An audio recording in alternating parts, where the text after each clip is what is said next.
Alléluia,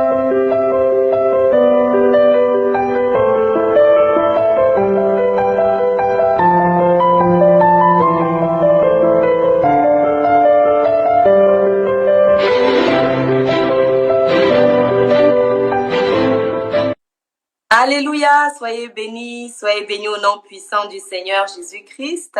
Nous vous souhaitons la bienvenue sur notre chaîne R7. C'est la servante de Dieu Valérie Marcel Keza. Et nous sommes encore heureux ce soir de nous retrouver ensemble, de pouvoir partager la parole de Dieu, de pouvoir faire évoluer nos mentalités, de pouvoir aligner nos mentalités sur la pensée de Christ, sur la pensée du Seigneur Jésus-Christ. Nous savons que l'Éternel Dieu, à l'origine, avait tout créé parfaitement. Il n'y avait rien d'imparfait dans ce que l'Éternel a créé. L'Éternel est incapable de créer quelque chose d'imparfait. Alléluia. Il faut que nous soyons d'accord sur ce point-là. Parce que nous pouvons remarquer que très souvent, quand les choses vont de travers, on a tendance à blâmer Dieu. Et lorsque les choses se passent bien, on a souvent tendance à prendre toutes les fleurs, tous les lauriers pour nous-mêmes et de ne rien laisser à Dieu parfois. Mais il est bon de rappeler l'origine des choses. Il est bon de revenir à la source. Et la source, c'est la parole de Dieu. Parce que la parole de Dieu était depuis le commencement. C'est le commencement de toutes choses. La parole de Dieu était Dieu et était avec Dieu. Et rien n'a été fait sans elle. Rien. Cet après-midi, nous avions à cœur de parler, d'échanger concernant l'importance de la cellule familiale. L'importance de la cellule familiale. C'est très important, la famille. Vous connaissez sûrement le verset « Moi et ma maison, nous servirons l'Éternel ». Et j'ai une bonne nouvelle, cette promesse est pour vous, est pour votre famille. Mais j'ai aussi une petite information, c'est que cette chose n'arrivera pas par hasard, n'arrivera pas par accident. Moi et ma maison, nous servirons l'Éternel si je me rends compte, si je réalise que ma famille est ma priorité. Et j'aimerais encourager peut-être des parents qui sont un peu découragés, qui ont été absorbés par le quotidien. Et je sais que tout ce que vous faites, c'est important. Et tout ce que vous faites, vous vous dites, je le fais pour le bien de mes enfants parce que c'est important. Et quelquefois, les journées peuvent sembler longues, mais j'aimerais vous rappeler que les années passent vite. Et ces années où les enfants sont encore à la maison, les enfants sont encore sous le toit familial, sont finalement très courtes comparées au nombre d'années pendant lesquelles ils ne seront plus là. Eux-mêmes vont avoir leur propre maison. Donc, c'est un temps d'investissement. C'est un temps où il faut optimiser. Et il y a plein de choses dans la vie qu'on peut déléguer. Il y a plein de choses aussi qu'on peut remettre à plus tard, mais il y a quelque chose qu'on ne peut pas déléguer ni remettre à plus tard, c'est notre rôle de père et notre rôle de mère. Quelqu'un peut préparer un repas pour vous et vos enfants, mais personne ne pourra remplacer votre présence en tant que père et mère pour manger ce repas avec vos enfants. Et comme je le dis, il y a vraiment un tas de choses que vous pourrez faire dans les années à venir, mais la question est, est-ce que c'est primordial qu'aujourd'hui, ce soit la manière dont je veuille gérer ma vie, gérer mon quotidien. Encore une fois, c'est important ce que vous faites et je sais que vous le faites vraiment en pensant c'est bon pour mon enfant, mais qu'est-ce que votre enfant quel est le souvenir que votre enfant aura de vous? Est-ce que c'est le souvenir d'un père ou d'une mère absent ou constamment absorbé dans son travail, ou un père ou une mère qui était présent et qui a été là dans des moments charnières de leur vie? Donc je vous encourage à faire de votre famille une réelle priorité, à prendre du temps avec vos enfants, à vous amuser avec vos enfants, à manger avec vos enfants, à mettre du temps dans vos agendas pour peut-être conduire votre enfant à une activité une fois par semaine, que le Saint-Esprit puisse vous diriger, que le Saint-Esprit puisse vous conduire et vous donner l'intelligence et la sagesse pour pouvoir réaliser ces années qui sont en train de passer afin qu'elles ne passent pas sous vos yeux, mais que vous puissiez être pleinement là et n'avoir aucun regret. Et l'objectif, le but pour lequel Dieu a créé la famille, eh bien, c'est de manifester sa gloire. La parole de Dieu dit que tout a été créé par Dieu et pour Dieu à l'origine. Donc à l'origine, Dieu a créé la famille. La première famille, c'est celle qui était composée d'Adam, le premier être vivant que l'Éternel a créé, qui avait été créé à la ressemblance de son Créateur, à la ressemblance de Dieu.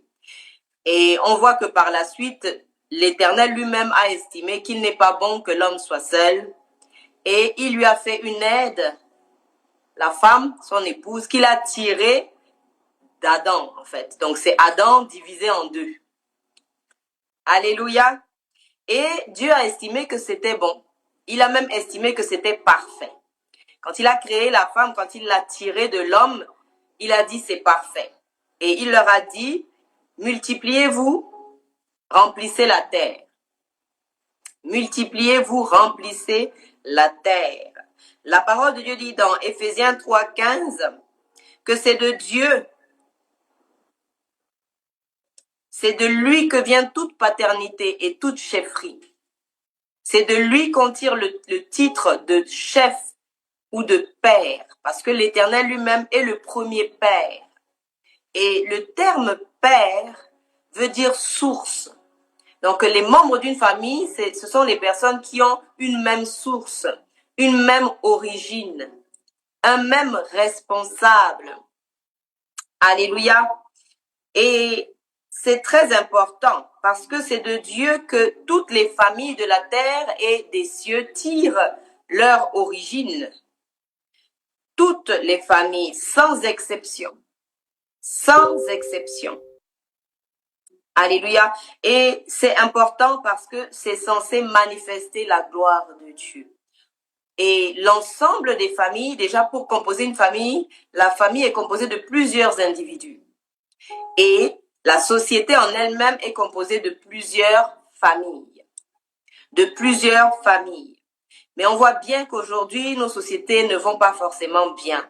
Et on se demande pourquoi. On voudrait bien savoir pourquoi, parce que ça nous aiderait peut-être à proposer des solutions, à proposer des changements qui sont nécessaires et qui nous permettraient de manifester pleinement la gloire de Dieu.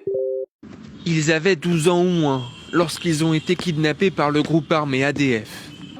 Ces deux mineurs vivent désormais en sécurité dans un centre spécialisé. Par peur de représailles, ils reviennent anonymement sur leur recrutement forcé et les horreurs qu'ils ont vécues. La nuit où j'ai été enlevé, ils ont tué ma mère et nous ont kidnappé, ma grande sœur et moi. Mon père avait réussi à s'enfuir. Sa sœur est toujours otage. L'enfant raconte les actes de torture dont il a été témoin et victime. Les moindres erreurs sont sévèrement punies là-bas. Pour les femmes, ils tuent leurs enfants et les jettent dans un trou. Moi, je recevais des coups de fouet partout. Ils m'envoyaient par exemple pour aller tuer les gens tout seul. Et quand je refusais, je recevais des coups de fouet sur tout le corps. Ils vivaient isolés dans la forêt, sur une base du groupe ADF. Une organisation qui a fait allégeance à l'État islamique, sans pitié, et responsable de nombreux massacres. Quand ils attaquent un village, ils disent aux gens « Venez apprendre avec nous ». Et c'est quand les villageois refusent que les ADF disent qu'ils vont les tuer. Ils veulent que tout le monde apprenne l'islam. Et malheureusement, il y a ceux qui refusent. Et ils se font tuer. Encore traumatisés, les deux enfants espèrent néanmoins retrouver leur famille prochainement. En moyenne, chaque mois, ce centre accueille une dizaine d'enfants soldats libérés des mains des ADF. Je dis souvent, j'ai l'habitude de dire qu'on peut rater quelque chose, mais que la fin au moins soit bonne. On peut se tromper en chemin, on peut ne pas avoir le modèle correct ou un modèle qui nous permette d'avancer, mais le modèle, c'est celui que Dieu a créé. Et tout autre modèle ne peut être que faillible, ne peut être que forcément quelque chose qui ne peut pas manifester pleinement la gloire de Dieu. Et c'est important que la gloire de Dieu soit visible. Mais nous savons que l'ennemi de nos âmes travaille à ternir cette gloire. Parce qu'il a en lui ce désir de destruction, ce désir d'anéantir, de détruire tout ce que l'Éternel Dieu a créé. Alors, il s'évertue à trouver tous les moyens pour détruire les familles. La famille est précieuse. La famille, c'est une mission. La famille, c'est un ministère. La famille, c'est une responsabilité. La famille n'a pas été jetée comme ça sur la terre. Il y a un père, il y a un chef de famille. Et on voit qu'ici en Europe, par exemple, l'État et les différentes politiques qui sont menées ont tendance à vouloir faire disparaître le père, faire disparaître le responsable de la famille. Et tout est fait pour écraser les hommes. C'est important de repartir à la source. C'est important de comprendre l'importance du père et l'importance de la famille. Voilà bientôt 13 ans que Ioannis récite cette prière sur le chemin de l'école. Chacun de ses 5 enfants a entendu papa chanter cette version de Saint est le Seigneur en araméen. Chacun, invité, presque chaque matin, avant la classe, à louer le Seigneur. Alors mon Saint-Ange gardien, je te salue et je te remercie. Merci de m'avoir gardé cette nuit. Garde-moi ce jour pour me conduire à Jésus. Alors chaque matin on essaie de faire un temps de prière, oui, avec les enfants parce que comme vous avez pu voir, c'est un peu compliqué le matin à la maison. Donc on en profite pour le faire sur le chemin de l'école. Prier sur le chemin de l'école, c'est toujours un peu de temps gagné quand il faut gérer le quotidien d'une famille nombreuse. Mais pour Ioannis, qui a grandi en Turquie, dans un foyer où la foi était omniprésente, chaque instant de la vie peut être accompagné de prières. Donc pour nous, tout le monde prie à la maison. Mes parents, j'ai toujours vu avec le chapelet de ma maman, en train de prier. Quand elle sort, elle rend toujours grâce à Dieu. Donc je me dis, Dieu est présent partout dans nos vies, que ce soit à l'intérieur, en sphère privée, en famille, mais aussi à l'extérieur. Parce que, comme j'essaie tout à l'heure d'expliquer à mes filles, par exemple, on va remercier le Seigneur pour cette beauté, pour la beauté de la création, pour les chants des oiseaux, pour ce beau soleil. Mais si on est à l'intérieur seulement, on n'y pense pas à tout ça. À l'image de son propre père, Ioannis a eu à cœur d'enseigner sa foi chrétienne. Quoi de plus naturel, sa femme Linda et lui-même sont des Chaldéens, une communauté chrétienne où le père dans la famille et dans la foi se confondent. On est d'une culture patriarcale, donc j'ai beaucoup vu par exemple dans l'église les hommes tout faire pratiquement. Les prêtres, c'est normal, les diacres c'est des hommes, les services c'est des hommes, la sécurité, enfin tout ce qui se passe autour de l'église c'est surtout les hommes qui s'investissent. Donc pour moi c'est naturel que ce soit. Puis c'est quand même le chef de famille, c'est bien qu'il donne l'exemple aussi à ses enfants, c'est important. Donner l'exemple, une mission prise très au sérieux par Ioannis qui place au-dessus de tout la transmission de sa foi. Quand il y a quelque chose d'important qui nous semble important pour nos enfants, on leur apprend. Par exemple, on leur apprend à marcher, à manger, à s'habiller. C'est important pour eux de se débrouiller dans la vie.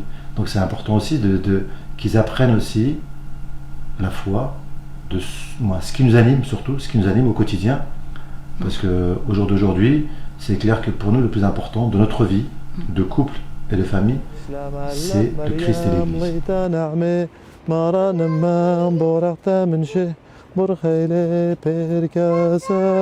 Il faut reconnaître que souvent la foi naît de la part de la maman, qui parle à ses enfants, qui naturellement se tourne. On apprend, la première prière que tout le monde apprend, c'est très souvent « Je vous salue Marie ». C'est essentiel que le papa vive de sa foi. La transmission, elle se fait par identification. Lorsque l'enfant voit son père prier, il se dit « Ah, donc la foi, la relation à Dieu, elle est bien pour tous, hommes, femmes, garçons, filles. » Et donc c'est un moment important quand le papa peut partager sa relation à Dieu. Car en fin de compte, il ne transmet pas, mais il donne à voir. Il donne à voir. Et c'est ce qui permet à l'enfant de se rendre compte que le socle de la vie de papa est le même que celui de maman, c'est celui de la relation à Dieu, et c'est ce qui fait grandir dans le cœur de l'enfant son désir. Tout enfant s'identifie, je veux être comme papa. Eh bien, je vois papa prier, je vois papa poser des actes chrétiens, ce qui veut dire que donc moi aussi je peux le faire. C'est évidemment essentiel. La compréhension, la lecture de ses gestes, de ses actes, de ses mots, il les recevra de l'Église dans le catéchisme. Mais de voir son papa agir comme chrétien, eh bien, ça fait grandir ce désir de rejoindre Jésus. La responsabilité du père aussi. Parce qu'on voit par exemple que Adam, à un moment donné, eh bien, a fui ses responsabilités dans le jardin d'Éden. Lorsque le péché a été commis, lorsqu'ils ont enfreint l'interdit de Dieu, Adam et Ève ont été questionnés par Dieu. Mais plus spécialement Adam, parce que c'était lui le chef de famille. C'était lui le père de famille. C'était lui qui était censé veiller sur les autres. Et il y a eu faille, il y a eu défaillance. Il y a eu peut-être négligence et le péché est entré dans l'histoire de l'humanité. Et lorsque Dieu s'en est rendu compte, il est venu demander à Adam, mais Adam, où es-tu? C'est à Adam en premier que l'Éternel a posé la question. Et Adam a fui ses responsabilités. Adam a dit à Dieu, mais c'est la femme que tu m'as donnée, c'est elle qui a mangé du fruit et qui m'en a donné. Et Ève, à son tour, questionnée, a aussi fui ses responsabilités en disant que c'était le serpent qui l'avait trompée. Et on voit que dans cette famille, personne n'a pris ses responsabilités. Tout le monde a délégué, tout le monde s'est débarrassé de ses responsabilités et la sentence est tombée. La conséquence de cette fuite de responsabilité est lorsque les personnes qui sont censées être responsables des autres n'endossent pas leurs responsabilités correctement, elles mettent en danger toute la famille. Elles mettent en danger toute la famille. Mais Dieu qui est le créateur de la famille, qui est l'instigateur de la famille, eh bien, nous donne les moyens de mener à bien les responsabilités qu'il nous confie. Sinon, ce ne serait pas honnête de sa part d'attendre de nous quelque chose s'il ne nous en a pas donné les moyens. L'Éternel nous donne les moyens de pouvoir remplir nos responsabilités correctement. Et c'est très important de savoir pourquoi Dieu a créé quelque chose et comment est-ce que c'est censé fonctionner. Par exemple, il y a un verset très important dans le livre d'Ecclésiaste où l'Éternel Dieu précise à un homme, il lui dit, je mets à ta disposition des biens, des ressources pour que tu puisses en jouir avec ton épouse et tes enfants, c'est-à-dire avec ta famille. Voilà l'objectif pour lequel Dieu bénit un homme, un chef de famille, un père. Alléluia. Et il est bon de se rappeler cela parce que lorsque l'on utilise les moyens et les ressources que Dieu nous a donnés pour un but précis dans un autre but ou un but corrompu, eh bien, l'Éternel a le droit de fermer l'accès, en fait, de fermer l'accès à ces ressources. Et on voit par exemple que certains hommes qui n'ont pas bien pris soin de leur famille, de leurs épouses et de leurs enfants, eh bien, à un moment donné, ça a été la chute, ça a été la décadence dans leur vie, la déchéance totale. Et ils ont souvent mal fini. Il est important de faire bon usage des ressources et de ce que l'Éternel met à notre disposition. Et surtout d'utiliser ces choses dans le but pour lequel Dieu les met à notre disposition et pas un autre but. Pas un autre but. Dieu n'est pas obligé d'aller dans notre sens ou d'accepter tous nos desiderata. Non, il n'est pas obligé. C'est à nous de nous aligner sur la volonté de Dieu, sur le projet de Dieu, la pensée de Dieu. Et ce qui a fait que j'ai voulu partager ce thème avec vous, c'est parce que récemment, le Seigneur me disait que la famille, c'est quelque chose de très précieux et quelque chose à protéger. C'est quelque chose à protéger. Et pour illustrer cela, il m'a rappelé un film nigérian, parce que j'aime beaucoup les films nigérians.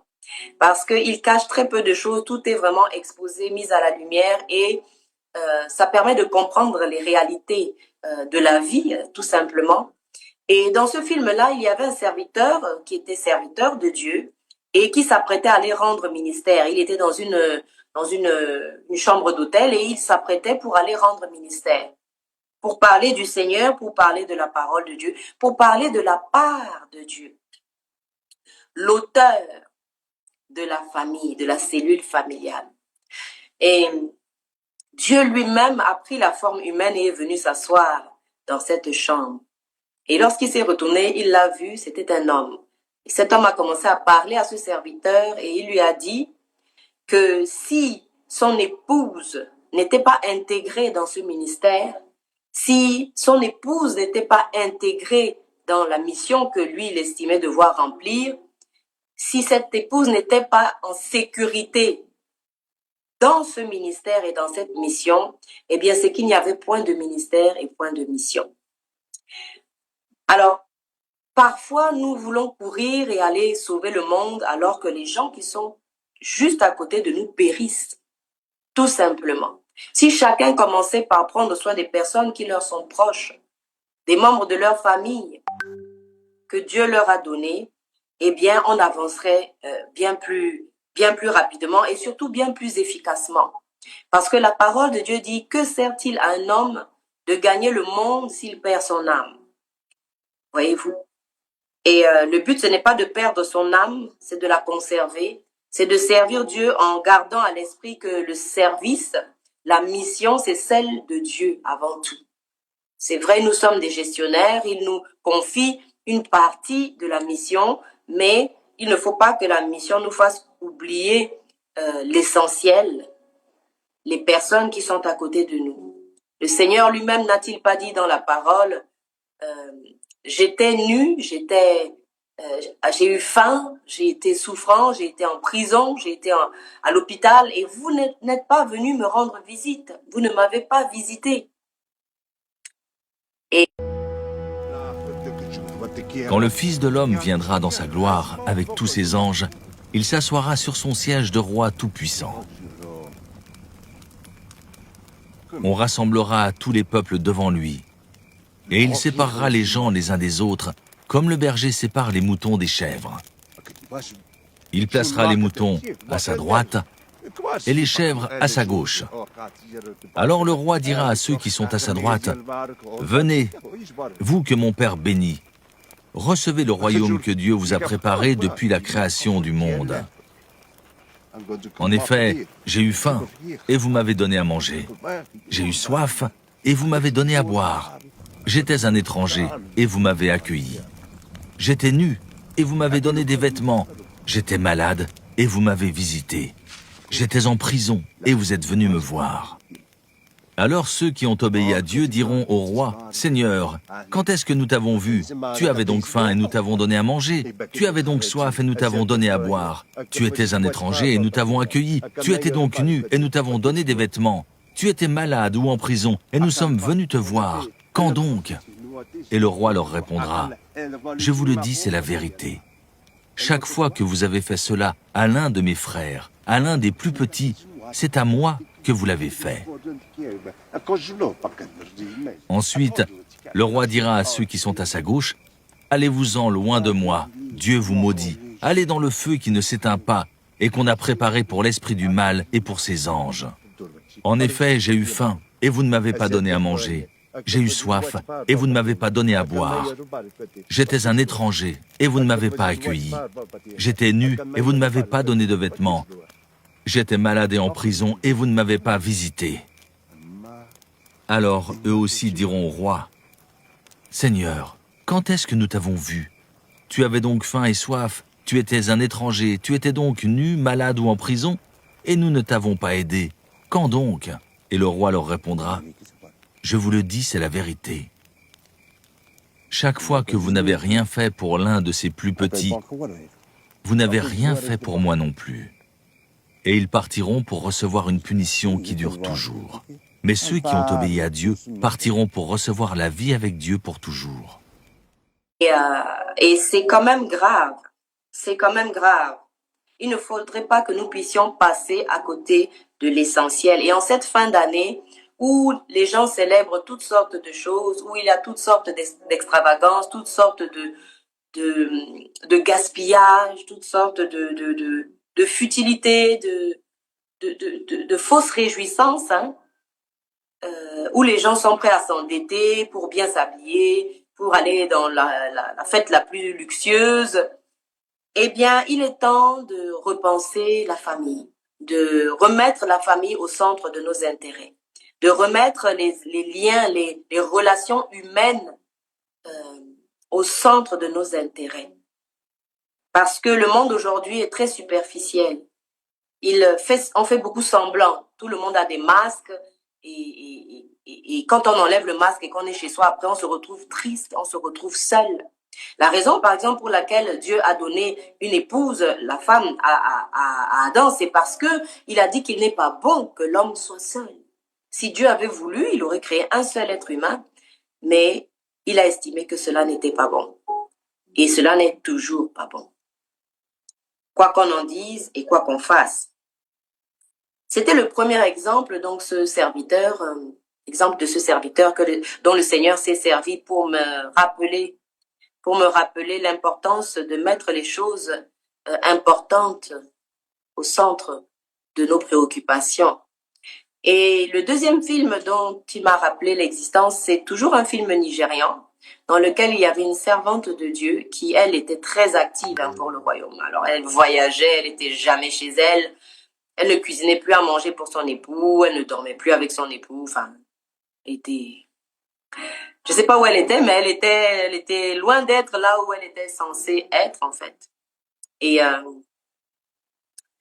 c'est compliqué. C'est compliqué parce que, par exemple, la parole de Dieu dit que si, par exemple, une femme croyante avait un époux non croyant, eh bien, elle pourrait le gagner, mais par son attitude, par son comportement, par ses paroles, par sa présence, par son caractère, par le respect qu'elle donnerait à cette personne qui est censée être le chef de famille. Et oui. Et beaucoup se plaignent aujourd'hui, alors qu'il suffit de regarder à nos comportements et de se dire, peut-être que je pourrais réajuster les choses. Peut-être que je n'ai pas fait les choses comme il fallait. Peut-être que je suis en train de faire perdre l'âme de mon époux et peut-être l'âme de mes enfants. Parce que très souvent, quand on est à fond dans ce qu'on est en train de faire, très peu de fois on se remet en question pour se dire, mais est-ce que là où je vais, là où je cours, ce en quoi je m'investis, est-ce que ça me mène où en fait? C'est quoi la finalité? Parce que Dieu, lui, voit la finalité. Hein. On est étonné des fois des moyens qu'il utilise, mais lui, il vise la finalité. Et ce que nous comprenons très, très peu souvent en fait. Et cette femme, en fait, elle était tellement active pour le Seigneur que elle en a négligé sa famille, son époux, ses enfants. Et on l'a appelée en urgence un jour où elle était censée rendre ministère quelque part. C'était vraiment, voilà, l'église s'était vraiment investie pour elle, pour la faire venir, avait payé le billet d'avion, l'hôtel, enfin, tout ce qu'il fallait. Tout le tralala, je dirais. Et voilà qu'on l'appelle pour lui dire que son fils est souffrant et qu'il a l'article de la mort. Donc, elle a fini par rendre quand même son ministère avant d'aller les retrouver sa famille. Et quand elle est arrivée, c'était trop tard. Ils ont fini par perdre cet enfant. Et à la fin, le monsieur s'est séparé de son épouse. Et elle n'avait plus ni enfant, ni époux. La famille était partie, avait volé en éclats. Il faut la grâce de Dieu pour bien mener sa famille, parce que c'est une responsabilité. C'est quelque chose pourquoi le Seigneur nous demandera des comptes. Rappelons-nous de l'histoire d'Abel et Caïn, où Caïn a tué son frère Abel. Et Dieu est venu demander à Caïn, mais où est ton frère? Où est Abel? Et Caïn de répondre à l'Éternel, mais suis-je le gardien de mon frère? Avec arrogance, avec nonchalance. Et Dieu lui dit, mais qu'as-tu fait? Le sang de ton frère crie depuis la terre. Voyez-vous, nous sommes responsables les uns des autres. Ce qui a fait, par exemple, que l'esclavage a pris en Afrique ou ailleurs, c'est qu'on On a monté les uns contre les autres. On a monté les membres d'une même famille, d'un même clan, d'une même nation, d'un même sang. Il y a eu des frontières qui ont été érigées pour faire croire que nous étions des peuples différents, que nous avions un sang différent, que nous n'étions pas issus d'un même père.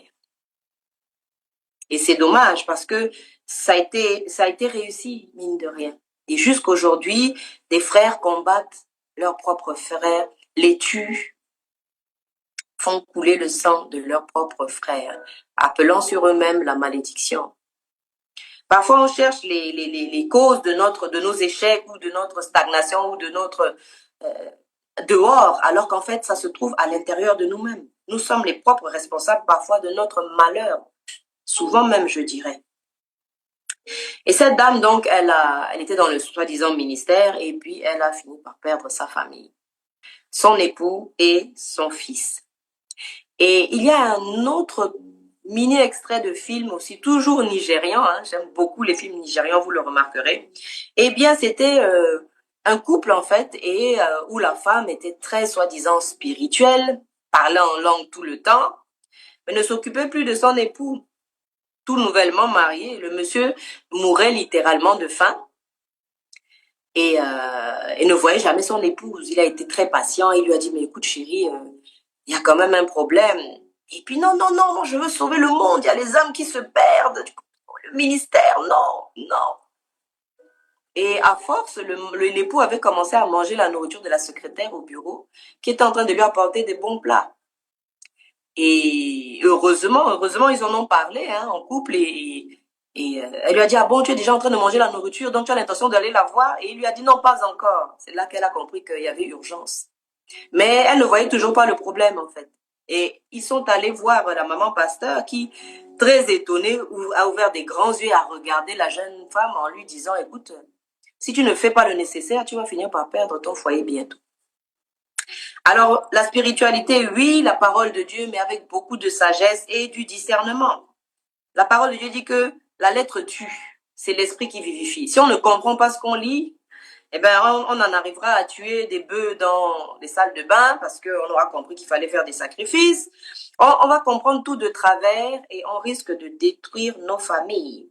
La parole de Dieu dit que la femme sage édifie sa maison, elle la bâtit. Elle la bâtit. Elle bâtit sa maison, elle construit sa maison. Et quand on parle de femme, je dis souvent qu'il ne s'agit pas seulement de l'être féminin, parce qu'il s'agit ici de l'Église, l'épouse du Seigneur, qui est composée d'hommes, de femmes, d'adultes, de vieillards, de jeunes, d'enfants. L'épouse du Seigneur, l'Église. Et ça veut dire qu'un homme aussi, eh bien, il fait partie de cette femme sage. Il peut être soit une femme sage, soit une femme insensée. La parole de Dieu dit que la femme sage bâtit sa maison, pendant que la femme insensée la détruit de ses propres mains. C'est-à-dire que c'est pas quelqu'un d'autre qui détruit sa maison, c'est elle-même, de ses propres mains, qui détruit sa maison, qui détruit sa famille, qui détruit son époux, qui détruit ses enfants. Alors, chacun est libre ce soir d'examiner l'état de sa famille. Est-ce qu'elle est en bonne santé? Est-ce qu'il y a encore la joie dans cette famille? Est-ce qu'il y a encore la paix en ces fêtes de fin d'année où tout le monde est occupé à acheter ci et acheter cela? Et parfois, on passe à côté de personnes de nos familles qui demandent de l'attention, de situations qui demandent de l'attention pour ne pas qu'on en arrive à des catastrophes. Des enfants qui manquent de l'affection de leurs parents, de la présence de leurs parents. Des épouses qui manquent de la présence de leurs époux, d'époux aussi qui ne se sentent pas soutenus par leurs épouses. Pourquoi au début des relations, on prend beaucoup soin de plaire à l'autre, de lui faire plaisir, de passer des moments agréables ensemble. J'ai été choquée récemment, mais oui, pratiquement parce que je me suis rendu compte que certaines personnes fuient leur famille, fuient leur maison. Est-ce que nos maisons sont des havres de paix? Est-ce que nos maisons, lorsque les gens entrent dedans, ils trouvent la paix, ils trouvent la joie? Ou bien, est-ce que nous-mêmes, on fuit nos maisons? J'ai vu des gens fuir leurs propres enfants. Parce que c'est une responsabilité, la famille. Mes enfants, c'est moi qui dois les éduquer. Et si je ne prends pas soin de les éduquer, un jour, ils risquent de devenir ingérables. J'ai vu des maisons, des familles où la maman, tout le temps dehors. Sortir, sortir, sortir, parce que les enfants n'ont pas été éduqués selon la parole de Dieu. Et vous savez, je dis souvent, tout ce qu'on ne sacrifie pas à Dieu, on finit par le perdre. Les enfants ont besoin d'être éduqués, d'être repris, d'être conseillés, d'être encadrés. Ils ne s'élèvent pas tout seuls. Les enfants qui s'élèvent tout seuls partent parfois à la dérive. Et c'est notre héritage. La parole dit que les enfants sont un héritage de la part de l'Éternel. Et lorsqu'un enfant n'est pas éduqué, il nous fera honte devant les ennemis. Mais quand un enfant est éduqué dans la parole de Dieu, la parole de Dieu dit que nous n'aurons pas honte quand ils parleront avec les ennemis aux portes de la ville. C'est-à-dire que quand on va les voir, on dira, ah, ça c'est l'enfant de tel. Ça c'est le fils de tel. Et c'est ça la gloire. C'est pas moi, je m'habille en ceci, mes enfants sont en haillons. Non. La famille, vous savez, la parole de Dieu dit que si quelqu'un veut endosser des responsabilités au sein de l'Église, il doit être l'époux d'une seule femme. Il ne doit pas être polygame. Parce que la polygamie, c'est tout simplement de l'adultère toléré. Et je vois de plus en plus cette révélation des personnes qui la mentionnent. Ça veut dire que ça vient vraiment de Dieu. Vous savez, des fois, vous avez une pensée, vous vous dites peut-être que c'est juste mes pensées. Mais après, vous voyez une personne qui confirme, 2, 3 personnes qui confirment. On ne se moque pas de Dieu. On ne peut pas courir après 3 lièvres, 2 lièvres à la fois. On va tout perdre, et le premier lièvre et le deuxième. Le modèle divin, c'est le modèle parfait. Quand ça dysfonctionne, c'est parce que on n'a pas suivi le mode d'emploi. On a raté quelque chose quelque part. Il faut s'asseoir et revenir en soi-même et dire comment je dirige ma famille. Mon épouse est-elle heureuse?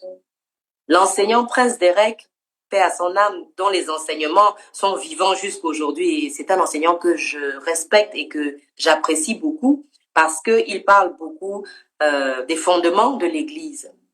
Des fondements de l'Église. Et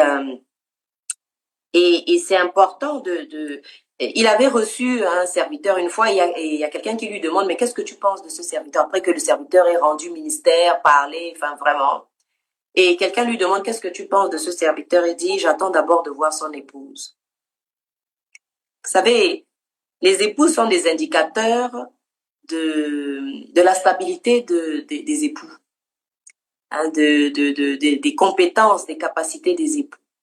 Parce que lorsque vous voyez une épouse, vous savez si son époux prend bien soin d'elle ou pas. Vous savez si son époux est sécurisant ou pas. Le Seigneur me disait récemment que vous savez, sur cette terre, personne n'est vraiment célibataire. Même ceux qui se disent célibataires, c'est par ignorance. Parce qu'on est avant tout l'épouse de Jésus. On est l'épouse de Christ. Ce qui veut dire que même si, à un moment donné, vous vous citez comme célibataire et allant en mariage, vous quittez en fait déjà un époux. Enfin, vous restez toujours sous l'époux. Enfin, c'est un peu particulier. Mais vous n'êtes jamais vraiment sans époux. Par exemple, Dieu dit qu'il est l'époux des veuves et des orphelins. C'est le père des veuves et des orphelins. La source, le protecteur, l'époux. Alléluia. Alors, qu'est-ce qui pourrait justifier qu'un homme, qu'une femme soit triste, délaissé, désespéré? Est-ce qu'on ne sait pas déconnecter de la source? Est-ce qu'on ne sait pas déconnecter de la source? Vous voyez, la lune, par exemple, elle ne reflète que la lumière qu'elle a emmagasinée et qui venait du soleil la journée. La lune n'a pas de capacité d'éclairage en elle-même. Elle ne reflète que ce qu'elle reçoit du soleil la journée. La lune. Et quand vous voyez les enfants de quelqu'un, qu'est-ce que vous en pensez? Quand vous voyez vos propres enfants, est-ce que vous estimez que vous en êtes fiers, que vous pouvez les présenter aux gens, que vous pouvez les envoyer même dans d'autres familles et que vous savez qu'ils ne vous feront pas honte? Quelqu'un a dit une fois, il a dit, si vous voulez savoir comment ça se passe dans une famille, invitez leurs enfants chez vous, vous allez voir. Les enfants vont manifester et ils vont vous montrer comment ça se passe dans cette famille. Que nos enfants ne nous fassent pas honte, que nos époux, nos épouses reflètent vraiment la joie de vivre et l'amour de Christ. L'amour de Christ. Nous avons vu le cas d'Abel et de Caïn et c'est vraiment malheureux. des personnes d'un même sang qui en arrivent à se haïr jusqu'à se tuer. Moi, je parle ici pratiquement de sorcellerie parce que il n'y a pas d'autre terme. Quand tu en veux à quelqu'un, tu as de la haine pour quelqu'un jusqu'à méditer de le tuer et mettre cette pensée en œuvre, c'est de la sorcellerie, tout simplement. Et nous voyons aussi, par exemple, un cas qui est un cas à citer en exemple, celui de Joseph. Joseph, dont les frères de même sang, dont les membres de la famille l'avaient vendu. D'abord, ont voulu le tuer, puis l'ont vendu. Mais on voit que Joseph a gardé un cœur d'amour, un cœur bon. Et lorsque sa famille, ses frères sont revenus le trouver en Égypte où il avait une très bonne position, eh bien, il les a accueillis les bras ouverts. Il a gardé cet amour pour eux, voyez-vous. Et parfois, c'est vrai, ce n'est pas forcément facile dans les familles, il y a de tout. Hein. Il y a des caractères difficiles, il y a aussi des épouses difficiles, des époux difficiles. Mais l'amour vient à bout de tout. L'amour, donc la patience, la douceur, la maîtrise de soi, la bonté. Toutes ces choses finiront par briser la glace, briser la méchanceté. Hein? Mais c'est l'amour seul. On ne peut pas lutter avec les mêmes armes. Si les autres vous ont en horreur, vous haïssent, eh bien si vous les haïssez aussi, que faites-vous de mieux ou de plus qu'eux? Nous devons réfléchir à l'état de nos familles. Les statistiques disent que lorsque des enfants ont grandi dans une famille aimante, dans une famille où on prend le temps de les écouter, où on leur donne la parole, où on leur permet d'exprimer leurs opinions, eh bien, ces enfants-là vont bien plus tardivement vers tout ce qui est la sexualité, tout ce qui est les drogues, l'alcool, parce que ce sont des personnes remplies, ce sont des personnes équilibrées, ce sont des personnes bien équilibrées. Nous voyons par exemple que les études montrent que les personnes, femmes ou hommes, qui vont vers des personnes qui ont un caractère des pervers narcissiques, eh bien, ce sont des personnes qui ont ce qu'on appelle la dépendance affective. Et la dépendance affective naît lorsqu'on manque d'attention. Lorsqu'on manque d'attention, souvent dans l'enfance. Et ça fait qu'on trouve des personnes qui sont prêtes à accepter tout et n'importe quoi, qui ne savent pas poser des limites, qui ne savent pas qu'on leur doit du respect, qui ne savent pas poser les limites pour dire aux gens, oui, je t'aime, mais il y a des choses que je ne tolérerai pas. Bonjour Eugénie. Merci d'être avec nous pour nous parler de la dépendance affective. Il y a un vrai constat qu'on fait au départ, c'est que lorsque l'on naît, on est dépendant de notre environnement. Le problème, c'est qu'on est parfois trop dépendant de cet environnement-là et qu'on n'arrive pas forcément à s'en sortir. Exactement. Le bébé ne peut pas survivre sans ses parents ou les figures parentales. Il est dépendant de son environnement. Et puis, il est dépendant aussi de l'amour de ses parents, de l'attention et il a besoin d'être assuré sur son existence, sur sa sécurité, sur sa valeur en quelque sorte. Le dépendant affectif, c'est quelqu'un qui va garder ce besoin d'être assuré et d'être rassuré sur l'amour qu'on lui porte. Alors, est-ce que c'est grave, docteur? Est-ce que c'est dangereux? Est-ce que ça peut poser des problèmes? Ça génère beaucoup de souffrance, puisque finalement, le dépendant, s'il n'a pas ce besoin en amour qui est satisfait à la hauteur de ses attentes, qui peuvent être immenses, il va ressentir beaucoup d'angoisse, de frustration et donc de souffrance. Mmh. C'est un mal qui nous concerne tous, parce qu'on est tous, forcément, par définition. Mmh. Mais est-ce qu'on est tous concernés de la même façon par rapport à cette dépendance? Est-ce qu'il y en a qui s'en sortent mieux? Et pourquoi est-ce qu'ils s'en sortent mieux? Qu'est-ce qu'ils ont fait que ceux qui sont dépendants affectifs n'ont pas fait? Alors, on n'est pas tous concernés de la même façon. Il y a plusieurs facteurs qui vont favoriser le développement de la dépendance affective. Il y a des facteurs innés, donc comme on dit, c'est-à-dire on est tous dépendants. Il y a des facteurs très dépendants de l'individu que vous êtes en arrivant au monde, donc de votre sensibilité, des facteurs éducationnels, des facteurs culturels, des facteurs biologiques. Tout ça, ça va faire que, oui ou non, vous allez développer une dépendance affective. En fonction, c'est très important, est-ce que vous avez rencontré ou pas ce qu'on appelle des carences dans votre petite enfance, des carences affectives. C'est-à-dire que dans la petite enfance, l'enfant, il a besoin d'être rassuré sur la présence de ses parents pour développer ce qu'on appelle un attachement sécure. Donc, qu'il soit sécurisé par rapport au lien qu'il a avec les autres et donc qu'il ait confiance aussi bien en les autres qu'en lui-même. D'accord. Si ce lien, il n'est pas très solide parce que, pour X raisons, parce qu'il est plus sensible et qu'il s'est passé quelque chose dans son enfance qu'il n'a pas trop bien digéré, ses parents s'en sont pas rendus compte, alors que pourtant les parents essaient de tout faire pour que les enfants se sentent bien, eh bien peut-être qu'il va développer des petites failles à ce moment-là qui vont par la suite causer des problèmes d'estime de soi, des problèmes de confiance en soi et donc un besoin d'être rassuré par l'autre. Il est dépendant de l'autre, de la présence de l'autre. Alors si on adapte et si on calque ce problème de dépendance affective sur le couple, par exemple, c'est à ne pas confondre avec l'attachement et l'amour. C'est plus la peur de perdre de l'autre finalement qu'un simple attachement ou un simple fait d'amour en fait. Ouais. Justement, c'est important de différencier l'amour et l'attachement de la dépendance. Une personne qui est dépendante, elle va souvent dire « mais c'est parce que je t'aime, donc je veux être sûre que tu m'envoies un message, parce que je m'inquiète pour toi, je t'aime tellement que j'ai besoin de savoir que tu vas bien. » C'est un fait alternatif, ça. C'est pas la réalité. Et en réalité, c'est surtout parce que il manque de confiance en lui, d'assurance. Il y a vraiment ce besoin d'être sécurisé et donc il va avoir peur de perdre l'autre. Donc c'est différent de l'amour où j'aime l'autre et je suis capable de le laisser. On est libres tous les deux et oui.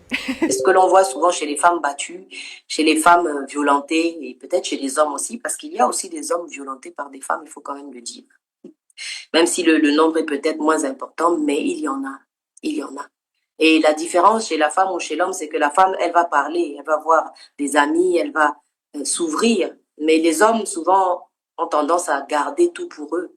Et ce qui fait que le taux de suicide dans ces cas-là est plus grand chez les hommes. Parce que ils iront très difficilement parler de ces choses à d'autres hommes ou parce que c'est honteux. D'ailleurs, ça ne devrait pas exister, des femmes qui maltraitent des hommes. Mais ça existe. Ça existe quand même. Alors, les responsabilités, nous devons les endosser. La parole de Dieu dit que lorsque les fondements sont ébranlés, le juste, que fera-t-il? Si on a laissé Dieu en dehors de nos familles, de nos sociétés, eh bien, on en paiera les conséquences. Dieu, c'est la lumière. Dieu, c'est l'amour, c'est la lumière, c'est la paix, c'est la joie. Alors, quand vous enlevez Dieu à un endroit, c'est comme une lampe que vous avez enlevée. Donc, forcément, vous serez dans les ténèbres. Et il y a là toutes sortes d'exactions, d'actes malveillants, de cruauté, de méchanceté, de sorcellerie. Hein. Et oui, parce qu'il n'y a pas la lumière de Dieu. Il n'y a pas la présence de Dieu. Il est temps que nous remettions Dieu à l'honneur dans nos vies. Ça ne fait pas vieux jeu, c'est pas démodé. Ce n'est pas démodé du tout. C'est même en plein dans l'actualité. Beaucoup de pays, même africains, cherchent des solutions. Mais comment faire ci, comment faire ça? Vous savez, vous pouvez tout avoir dans la vie. Mais si Dieu n'est pas dans votre vie, si vous n'avez pas l'assurance de votre salut, si vous n'avez pas cette espérance que Dieu donne, l'espérance dans l'acte que Jésus-Christ a posé à la croix, le salut de nos âmes, acquis à un prix inestimable, eh bien, vos richesses ne peuvent pas vous consoler. Vos biens ne pourront pas vous rendre heureux. Et c'est comme ça que vous voyez des gens, parfois même des stars, qui se suicident. Vous vous dites, mais ils avaient tout ce qu'il leur fallait. Oui, mais ils étaient foncièrement malheureux. Malheureux. Le bonheur, c'est autre chose que les biens matériels. C'est autre chose. Alors, certains ont eu la chance de grandir dans des familles où ils ont été aimés, où ils ont été désirés, où ils n'ont manqué de rien. Ils ont eu l'affection de leurs parents, l'attention de leurs parents. Mais d'autres personnes, par exemple, sont venues dans des endroits où ils n'étaient pas forcément les bienvenus. Nous voyons par exemple qu'après la guerre, il y a eu beaucoup d'enfants qui sont nés qui n'étaient pas du tout voulus. On a tenté d'en enlever certains et certains ont résisté. Les résistants ont résisté. Et ils naissent parfois parce qu'on voit qu'il y a des traumas qui viennent même du sein du ventre maternel.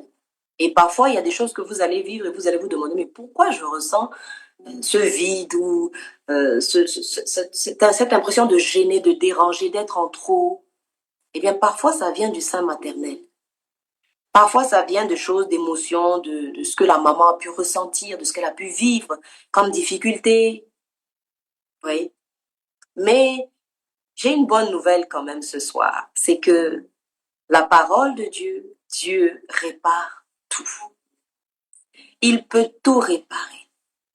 Il peut tout réparer. Peu importe ce qui s'est passé, comment ça s'est passé, où ça s'est passé, l'Éternel Dieu répare. Il dit, il est venu pour guérir les cœurs brisés. Il est venu pour annoncer une année de grâce, la liberté aux captifs.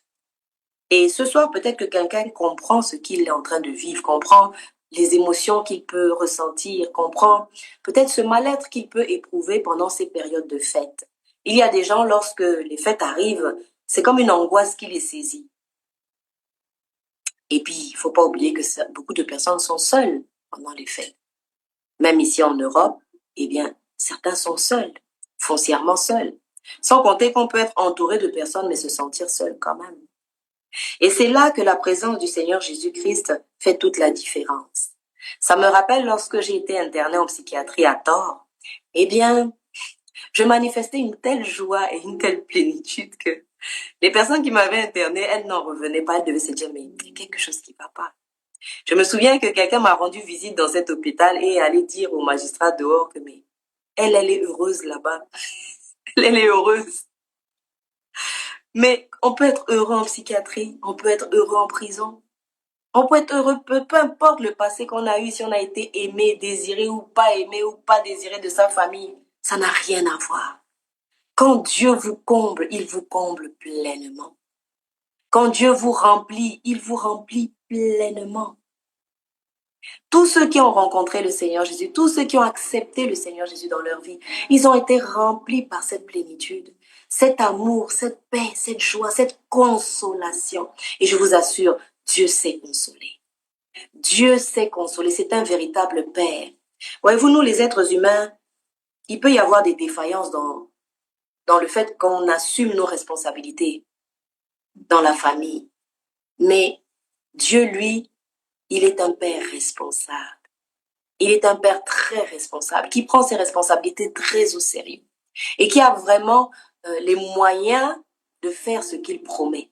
C'est pas comme, parfois je dis les politiciens, qui promettent des choses et qui ne font pas ce qu'ils ont promis. Non, non. Dieu, ce n'est pas ce genre de personne. Dieu, c'est quelqu'un, quand il dit quelque chose, c'est ce qu'il fait. Il est le Dieu des familles. Il est le Dieu des individus. Il est le Dieu des nations. Il n'oublie personne. La parole de Dieu dit que lorsque l'on tourne les regards vers lui, on est rayonnant de joie. Et notre visage ne se couvre pas de honte. Jamais. Jamais. Nous avons besoin de l'aide du Seigneur. Nous avons besoin de son aide pour remplir nos responsabilités de chef de famille, de père, de mère, d'épouse, de parents. Nous avons besoin du Seigneur. Nous avons besoin du Seigneur dans nos familles. C'est très important. Très, très important. Très important. Certaines choses, certains principes se perdent dans les familles. On ne voit plus la franchise. On ne voit plus la loyauté.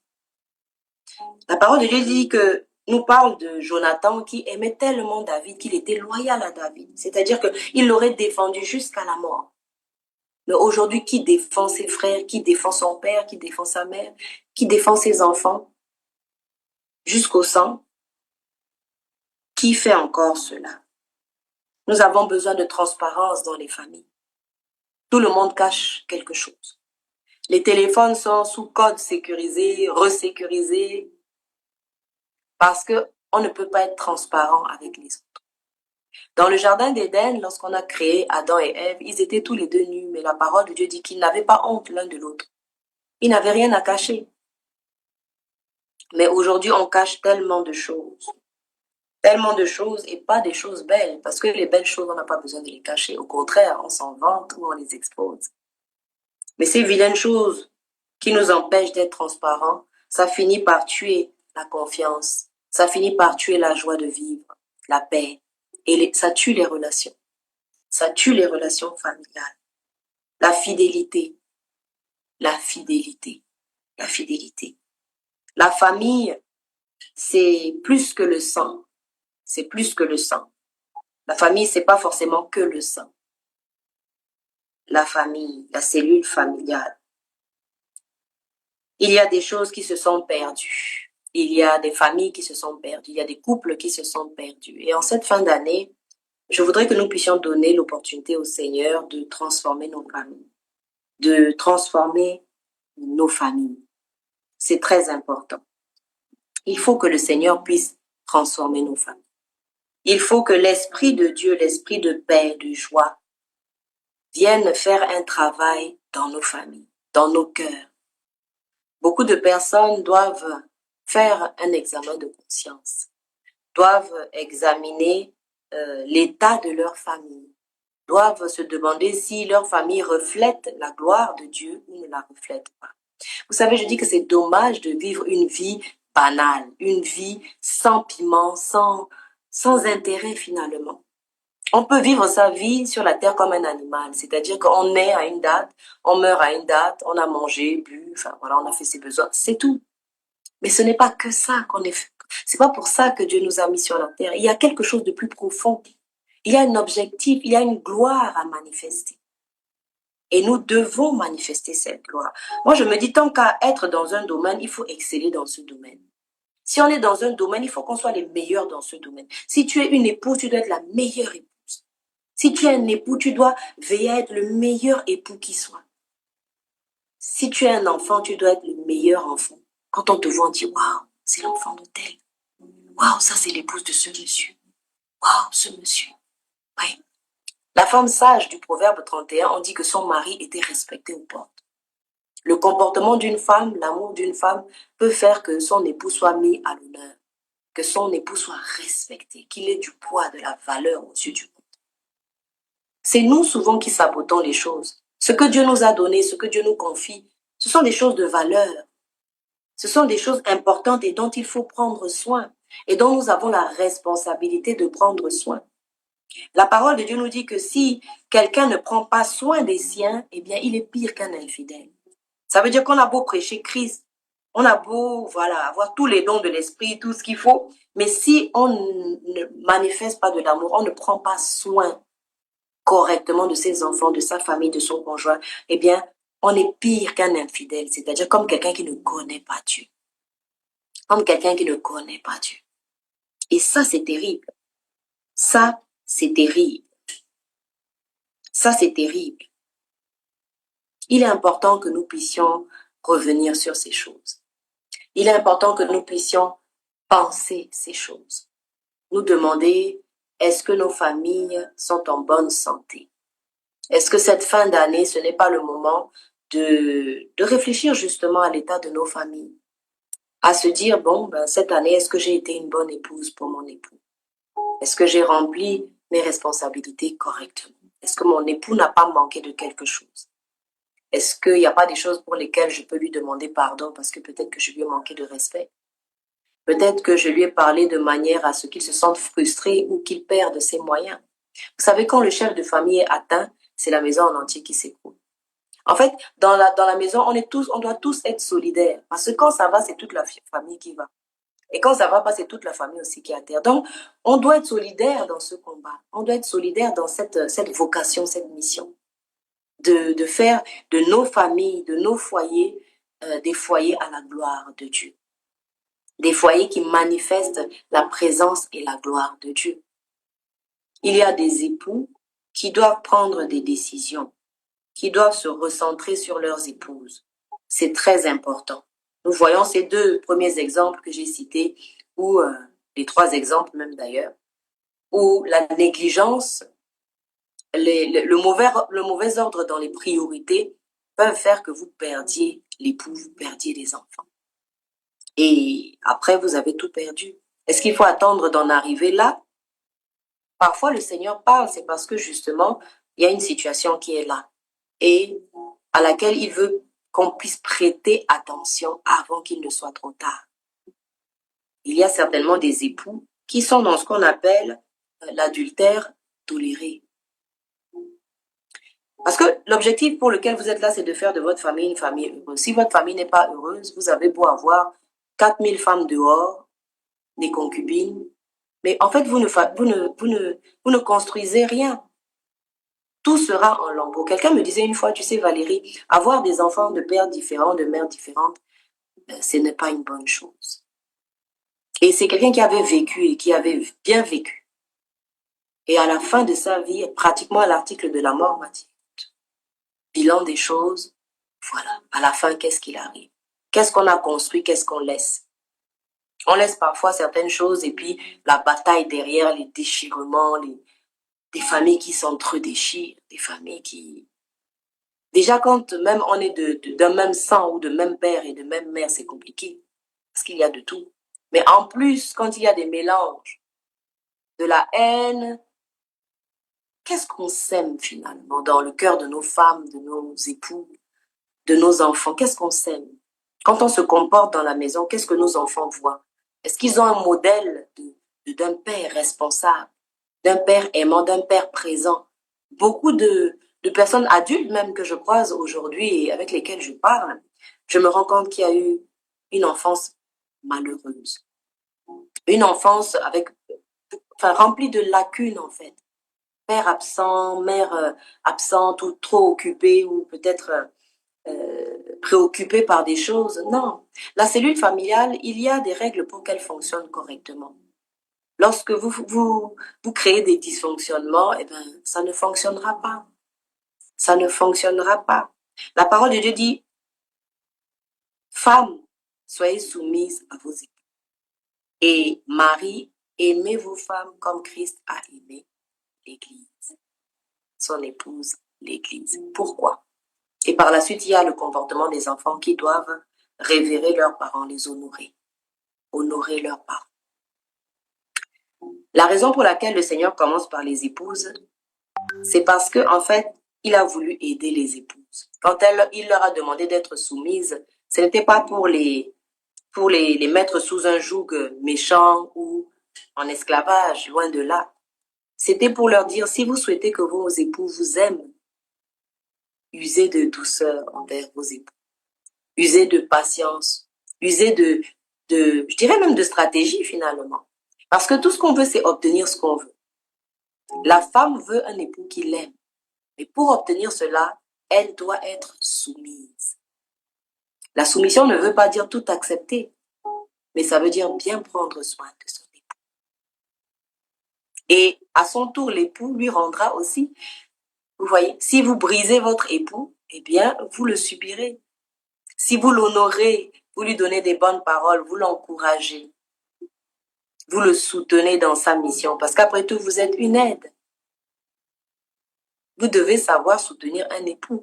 On ne prête pas allégeance à un époux, on ne dit pas oui au mariage pour aller là-bas détruire son époux.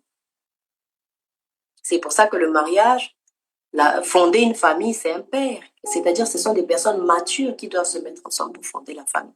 Sinon, ça ne va pas tenir. Les personnes ne pourront pas être assez matures pour comprendre comment ça fonctionne et savoir construire. Les époux doivent aimer leurs épouses comme Christ a aimé l'Église, c'est-à-dire qu'ils sont complètement dévoués.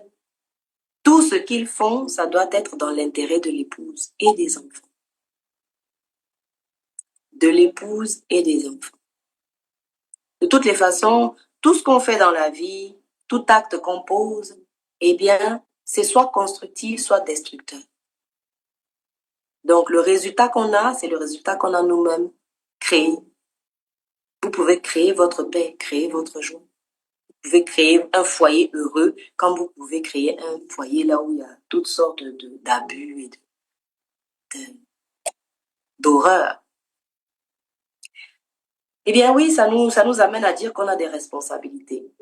Ça nous amène à savoir que les choses ne se feront pas sans nous. La responsabilité que Dieu nous a donnée concernant nos familles nous incombe. Et nous ne pouvons accomplir cette mission sans l'aide du Seigneur. Le Saint-Esprit est très important. Lorsque le Saint-Esprit habite une maison, la paix et la joie règnent. Le respect, l'amour, le pardon, la compréhension. Et puis c'est le lien, c'est le ciment. S'il manque le ciment, vous savez, si vous posez des briques les unes sur les autres, ça ne fait pas un mur. Il faut le ciment. Il faut le ciment pour que vous puissiez parler le même langage. Pour que vous puissiez vous aimer au-delà des limites humaines, en fait. Parce que, oui, il y aura des dérapages, il y aura des manques de respect, il y aura des blessures. Mais c'est là maintenant qu'on doit arriver à être plus fort, à surmonter les situations, à surmonter les obstacles. Voyez-vous? C'est très important, très, très important. Très, très important. Voyez-vous? Et je pense que ça parle à quelqu'un ce soir, parce que ça ne sert à rien de courir, aller chercher à construire des grandes choses si ta propre maison est en train de s'écrouler. Si ta propre maison est en train de s'écrouler. Et certains ont perdu leur foyer comme cela. Certains ont perdu leur famille comme ça. Par négligence, par peut-être manque de connaissances aussi. Certains se sont mis ensemble en se disant, allez, on verra bien où on arrive. Mais l'objectif pour lequel Dieu a créé la famille, la cellule familiale, c'est de manifester sa gloire. C'est de manifester sa gloire. Il faut que les gens, en voyant votre foyer, en voyant votre famille, rendent grâce à Dieu, rendent gloire à Dieu et reconnaissent la main de Dieu dans vos vies, dans vos familles. Vous devez être différents. Vous devez être différents. Vous devez être différents. Joseph, auprès de Pharaon, Pharaon a dit, mais où trouverai-je un homme comme Joseph? Où trouverai-je un homme intègre comme Joseph? Joseph était différent. Et pourtant, il était en prison, accusé à tort, il avait été vendu par ses frères. Il aurait pu avoir toutes les excuses pour devenir un homme pas selon le cœur de Dieu, pas selon la gloire de Dieu. Mais non, il s'est fait remarquer. Que l'on puisse remarquer nos familles pour en bien. Parce qu'il y a des familles que les gens fuient. Quand on dit, c'est quelle famille? Oh! Quelqu'un veut venir épouser une femme chez vous, vous demandez c'est quoi le nom? Ah non, pas cette famille-là, pas cette famille-là. On va aller prendre une femme en mariage, c'est quoi le nom de la famille de la dame? Ah non, ce nom-là, non. Que le Seigneur nous aide, qu'il nous aide. Et ce soir, il est en train de chercher à nous sauver de situations délicates. Il veut nous éviter la catastrophe. Il veut ramener sa présence, la lampe, la présence de Dieu, c'est la lampe. Si Dieu n'est pas dans votre maison, je vous assure, vous allez travailler pour rien. Vous allez beaucoup travailler et vous allez récolter très peu. Parce qu'il n'y a pas la présence du Seigneur. Il n'y a pas la main bénissante du Seigneur. Il n'y a pas la grâce, la faveur de Dieu. La parole de Dieu dit que la faveur de Dieu, Esther, par exemple, avait la faveur des hommes. La faveur, partout où elle entrait, la faveur.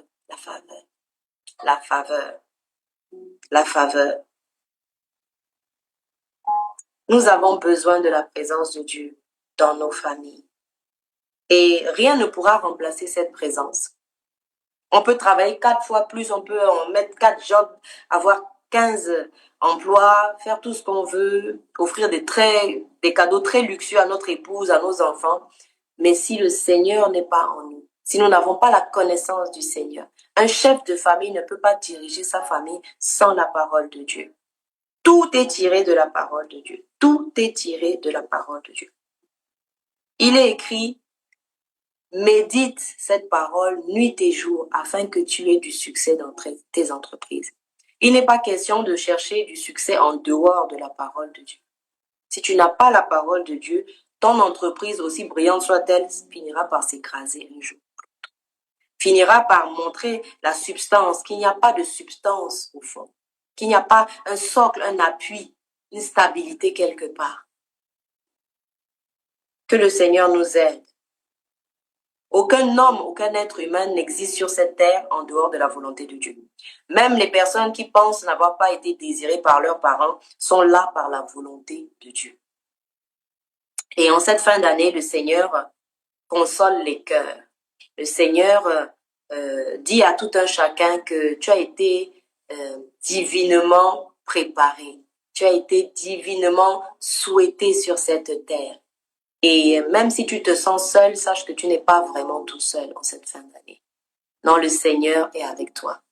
Et peu importe la situation que tu traverses, que tu étais en psychiatrie comme moi ou en prison, accusé à tort comme Joseph, que dis-je, mais même persécuté, parce qu'il y a des pays dans lesquels les gens sont persécutés.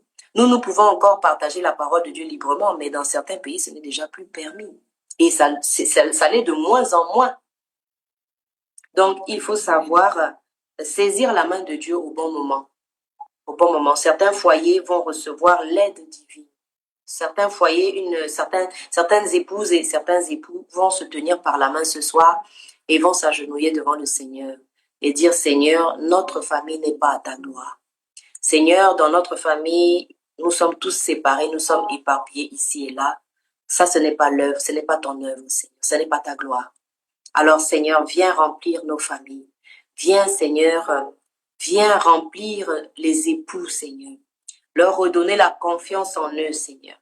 Leur redonner l'estime d'eux-mêmes, Seigneur. Afin qu'ils puissent accomplir la mission que tu leur as donnée de mener leur famille à bien, Seigneur. C'est pas facile d'être un homme, mais avec l'aide de Dieu, tout est possible. Seigneur, des hommes blessés, des hommes trahis, des hommes en souffrance, Seigneur, que tu consoles ce soir, Seigneur. Que tu touches ce soir, Seigneur. Tu encourages quelqu'un, Seigneur. Tu fais prendre conscience à quelqu'un qu'il n'est pas tout seul, que tu es là, que tu l'aimes et que tu es au contrôle de sa destinée.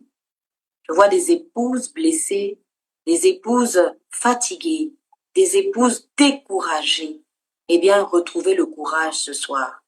Que le Saint-Esprit visite nos foyers. Que le Saint-Esprit ramène la vie et la lumière là où il y avait les ténèbres et le chaos. La parole dit que la terre était informe et vide, mais l'Esprit du Seigneur se mouvait au-dessus des eaux. Et c'est à partir de là que tout a été recréé et parfaitement créé. Que des enfants qui ont manqué d'amour, des enfants qui ont manqué d'un père, d'une mère, de leur présence tout au moins, des orphelins, Seigneur, les orphelins, Seigneur, qui peuvent visionner aussi, Seigneur, cette émission, qu'ils soient consolés, qu'ils soient encouragés. Dieu est le Père des orphelins, des veuves aussi qui se sentent abandonnées en cette fin d'année. Eh bien, que ces veuves-là soient encouragées, qu'elles soient fortifiées, que la joie et la paix soient toujours leur portion. Ça ne dépend pas de la présence des êtres humains, ça dépend de la présence de Dieu dans le cœur de l'être humain. C'est lui qui ramène la paix, c'est lui qui ramène la joie, c'est lui qui guérit les blessures, toutes les blessures, qui console, qui encourage et qui fortifie tout un chacun. Vraiment, nous bénissons le nom du Seigneur pour ce message ce soir. Nous bénissons le nom du Seigneur parce qu'il connaît les besoins de tout un chacun. Et il sait comment nous consoler. Il sait comment nous relever. Il sait comment transformer nos vies. Et ce soir, il redonne la joie à quelqu'un. Quelqu'un qui avait perdu le sourire, quelqu'un qui était découragé. Le Seigneur est au contrôle de cette destinée. Le Seigneur est au contrôle de ta destinée. Parfois, lorsque on regarde les gens, on ne sait pas par quoi ils sont passés. J'ai moi-même été internée à tort. J'ai été privée de mes enfants pendant 15 ans. J'ai été trimballée dans les tribunaux. Je me suis retrouvée à la rue, hébergée par le 115. Il faut quand même que je vous le dise, parce que je ne viens pas juste là, moi, dans mon confort, et puis vous dire, voilà, tenez bon, ça va aller. Non, je suis passée par la rue. Je suis passée par les difficultés, par la souffrance. Et c'est ce qui fait qu'aujourd'hui, je prends mon temps pour partager avec vous. Parce que je sais ce que c'est. Je suis passée par là. Et aujourd'hui, si vous me voyez sourire, si vous me voyez exprimer ma joie et ma paix, c'est parce que le Seigneur m'a rempli. Le Seigneur m'a consolé. Le Seigneur m'a restauré. Il a guéri toutes mes blessures. Même mon corps se régénère. Tout ce que j'ai traversé Même les médecins, parfois, ils me regardent, ils me disent, mais vous êtes passé par tout ça. J'avais été empoisonnée à l'aldone. J'ai perdu des cheveux, des cils. J'ai fait de l'hypertension jusqu'à 22. J'ai fait de la tachycardie. J'ai fini en cardiologie. J'étais en train de mourir. On m'avait empoisonnée. Mais le Seigneur n'a pas permis. Il a dit dans sa parole, même si vous buvez des breuvages mortels, cela ne vous fera aucun mal. Dites avec moi ce soir, je ne mourrai pas avant d'avoir accompli ma destinée. Tout ce que le Seigneur a prévu pour moi, je le verrai s'accomplir. Je le vivrai. Je témoignerai de la gloire de l'Éternel. Je ne mourrai pas avant mon temps. Je vivrai et je témoignerai de la gloire de l'Éternel. Voilà. Je vous laisse avec cette parole d'encouragement. Le Seigneur est fidèle. Le Seigneur est capable. Alors ce soir, on lui donne l'occasion de venir dans nos foyers. On lui donne l'occasion de visiter nos enfants qui ont peut-être été brisés, qu'on a peut-être nous-mêmes brisés, qu'on a peut-être ridiculisés, dont on a peut-être mal parlé chez les voisins, chez la voisine. Ce soir, le Seigneur restaure. Ce soir, le Seigneur guérit. Et il ramène la paix et la joie dans nos maisons. Alléluia. Soyez bénis dans vos maisons. Soyez bénis dans vos foyers. Et je vous dis à très bientôt sur notre chaîne R7. Comme d'habitude, c'était la servante de Dieu, Valérie Marcel Kiza. Et je vous dis à très bientôt. Bonne fête de fin d'année à chacun de vous.